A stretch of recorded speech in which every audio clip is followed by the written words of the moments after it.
dengan belajar Master ini Manjada Wajada.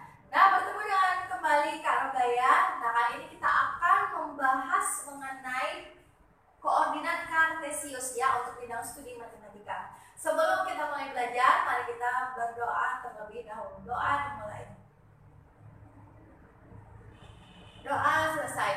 Oke, kali ini kita akan membahas mengenai koordinat kartesius ya. Jadi koordinat kartesius ini menentukan posisi titik di mana ini biasanya pada suatu peta ataupun pada suatu alat ya, alat untuk membaca di mana titik koordinat kita berada. Nah, di sini dalam koordinat kartesius di sini dia ada melibatkan dua sumbu. Yang pertama adalah sumbu x ya, yang bergaris di sini ya, bergaris horizontal ini namanya sumbu x, kemudian yang bergaris vertikal ini namanya adalah sumbu y. Nah, jadi kalau kita lihat di sini bagian posisi sebelah kanan ini dia bernilai positif, ya kan? Berarti di sini dituliskan mulai dari titik 0, kemudian 1, 2, 3, 4, 5 dan seterusnya. Sementara yang di sebelah kiri ini dia bernilai negatif, minus 1, minus 2, minus 3, minus 4, minus 5 dan seterusnya. Nah, untuk koordinat bagian sumbu Y ya, nah ini dia bergaris vertikal ya kan. Kalau ke atas ini bernilai positif dan ke bawah ini bernilai negatif. Kita lihat di sini 1, 2, 3, 4, 5. Kemudian yang di bawah minus 1, minus 2, minus 3, minus 4 dan juga minus 5 seperti itu ya kan. Nah, jadi dalam koordinat kartesius di sini nanti ditentukan kuadran ya. Kuadran di sini menyatakan letaknya. Kita lihat di sini posisi di sini ya, yang pertama kali dihitung itu adalah dari nilai sumbu x ya kan. Jadi di sini nilai sumbu x bernilai positif dan di atas sini juga positif. Berarti di sini kuadran pertama ya, kuadran pertama ini dia bernilai positif untuk sumbu x dan positif untuk sumbu y ya. Jadi yang pertama harus sumbu x terlebih dahulu. Kemudian di sini untuk posisi kuadran kedua ya, kuadran kedua. Nah, untuk kuadran kedua sumbu x-nya bernilai negatif ya kan, sementara sumbu y-nya bernilai positif. Berarti kuadran kedua negatif positif. Kemudian untuk kuadran ketiga ya, kuadran ketiga, nah ini dia posisi x, sumbu x ini dia bernilai negatif, kemudian yang sumbu y bernilai positif. Dan yang terakhir adalah kuadran keempat ya kan. Nah, untuk kuadran keempat posisi sumbu x bernilai positif dan yang y bernilai negatif. Berarti kalau kita lihat di sini letak dari posisi kuadran ini dia berlawanan dengan arah jarum jam ya kan. Kuadran 1, kuadran 2, kuadran ketiga dan kuadran keempat.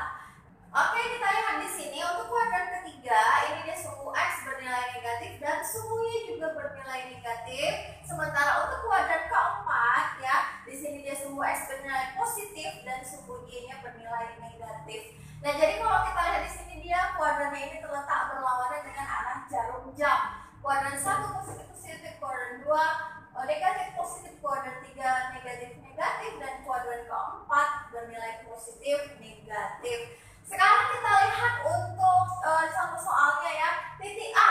Kita lihat titik A. Titik A ini dia menempati posisi kuadran pertama, di mana titik A ini dia ya posisinya adalah 2 dari sumbu x, ya kan? 2 dari sumbu x dan posisi dari sumbu y terletak 3. Berarti titik A terletak di 2,3 ya. Jadi kalau kita tarik dari sumbu x ini dia letak 2 dan sumbu y ini dia 3. Jadi titik koordinatnya adalah 2,3. Nah, kita lihat di sini untuk titik A. Titik A jarak terhadap sumbu x. Kalau kita lihat jarak terhadap sumbu x, berarti berapa jarak terhadap sumbu x? 1, 2, 3. Berarti 3 ya, 3 satuan ya, 3 satuan ke atas. Nah, itu dia. Kemudian jarak terhadap sumbu y. Kita lihat jarak terhadap sumbu y antara titik A dengan sumbu y. Kita lihat 1, 2. 2 satuan ke kanan, ya kan?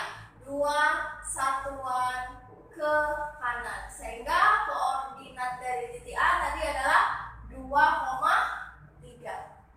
Nah, seperti itu. Kemudian kita lihat untuk titik B. Titik B, jarak terhadap sumbu X. Nah, jarak terhadap sumbu X. Kita lihat jarak terhadap sumbu X ini dia, sumbu X-nya di sini titik B, ya kan? Kita lihat 1, 2 satuan ke atas. Ya, 2 satuan ke atas terhadap sumbu Y. Terhadap sumbu Y di sini adalah 1, 2, 3. 3 satuan ke kiri, ya. 3 satuan ke kiri. Sehingga koordinat titik B, ya, ini harus dari sumbu X dulu, yaitu minus 3,2, ya, minus 3,2, ya kan? Kemudian kita lihat yang titik C. Titik C terhadap sumbu X. Kita lihat di sini titik C, ya kan? Di sini 0, kemudian 1. Berarti di sini dia 1 satuan ke bawah, ya kan? 1 satuan ke bawah. 1 satuan ke bawah. Kemudian jarak terhadap sumbu Y, kita lihat di sini titik C, 1, 2, 3, 4. 4 satuan ke kiri, ya. 4 satuan ke kiri, ya kan? 4 satuan ke kiri. Sehingga titik koordinat titik C ini berada di sumbu X minus 4 dan sumbu Y tadi adalah minus 1, ya kan? Berarti minus 4,1, ya.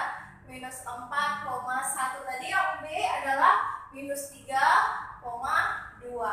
Sekarang kita lihat untuk titik D yang berada di kuadran keempat, ya kan? Titik D dilihat dari jarak terhadap sumbu X. Kita lihat 1, 2, 3, 4 satuan ke bawah, ya. 4 satuan ke bawah, ya kan? Kemudian terhadap sumbu Y, ya, terhadap sumbu Y di sini 1, 2 satuan ke kanan, ya. 2 satuan ke kanan. Sehingga bisa kita lihat di sini titik D berada di posisi 2, minus 4. 2, minus 4 yang berada di kuadran keempat, ya. 2, minus 4. Nah, inilah dia untuk jarak terhadap sumbu X dan sumbu Y. Kita lihat lagi untuk contoh yang lain. Baik, sekarang kita lanjutkan untuk koordinat kartesius untuk menentukan posisi titik 0,0, ya. Nah, kita lihat untuk titik A yang berada di koordinat 4,3, maka di sini kita lihat dari sumbu X 1, 2, 3, 4, kemudian Y-nya 3. Nah, inilah dia untuk posisi A 4,3. Posisi titik terhadap titik asal 0,0. Di manakah titik dari 4,3 ini? Kita lihat di sini. Terhadap sumbu 0,0, 1, 2, 3, 4. 4 satuan ke kanan, ya. Jadi dia berada di 4 satuan ke kanan, ya, ke kanan. Kemudian kita lihat dari yang sumbu Y-nya 1, 2, 3. 3 satuan ke atas, ya. 3 satuan ke atas. Nah, ini dia posisi 4,3 terhadap titik 0,0. Kita lihat lagi yang B berada di kuadran yang kedua, minus 3,2.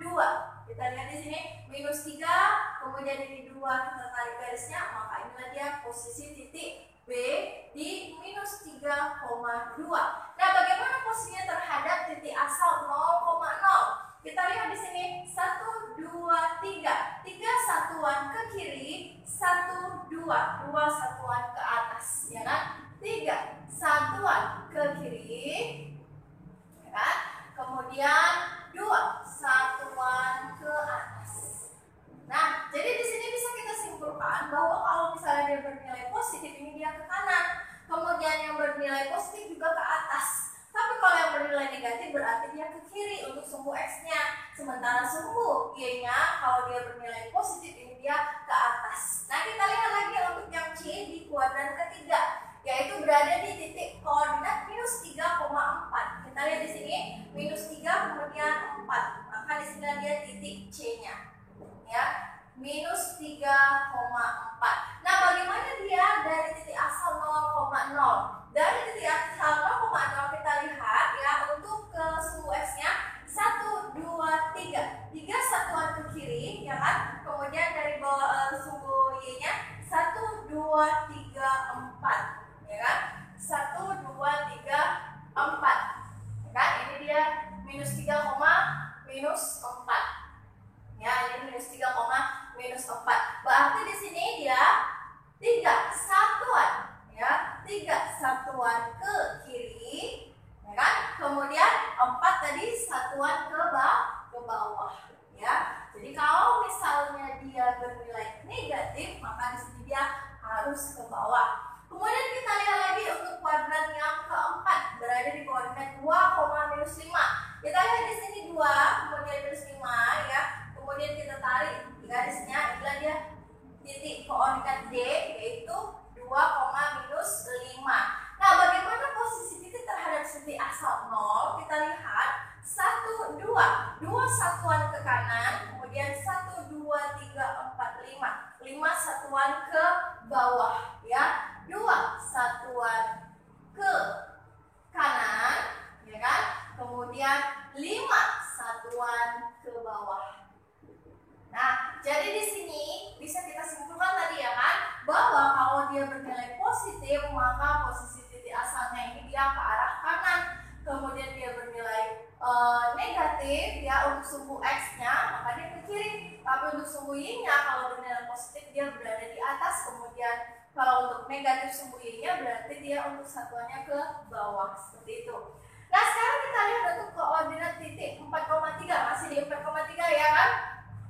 Koordinat baru terhadap titik 0, titik O ya, minus 2,3. Kita lihat di mana posisi titik O yang berada di koordinat minus 2,3. Nah, di sini dia berada di kuadran kedua, yaitu minus 2,3.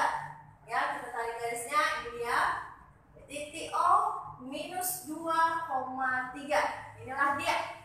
Sekarang kita lihat koordinat yang baru terhadap titik O.